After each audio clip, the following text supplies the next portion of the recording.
নবী যেমনি আশা জাগাইছে আবার ওয়ার্নিং দিয়েও গেছে, খবরদার।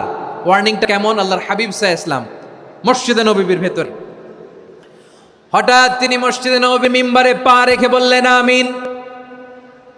দ্বিতীয় ধাপে পা রেখে বললেন আমিন, তৃতীয় ধাপে পা রেখে বললেন আমিন। সাহাবারা অবাক হয়ে বললেন, ইয়া রাসূলুল্লাহ, ইয়া হাবিবাল্লাহ, তিনবার শুধু আমিন আমিন পড়লেন, কেন পড়লেন আমরা কিছু জানি না, আমাদেরকে জানিয়ে দেন কেন আপনি তিনবার আমিন বলেন।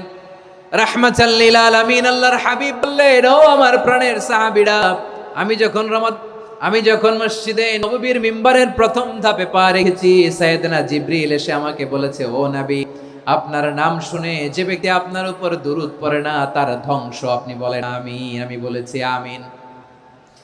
দ্বিতীয় ধাপে পা রাখার পর সাইয়েদনা জিবরিল বললেন, ইয়া রাসূলুল্লাহ, মাতা পিতাকে বার্ধক্য অবস্থায় পেয়ে তাদের সেবা করে, তাদের সাথে সদাচরণ করে যে সন্তান জান্নাত কামাতে পারলো না, তার জন্য ধ্বংস, আপনি বলেন আমিন। আমি বলেছি আমিন।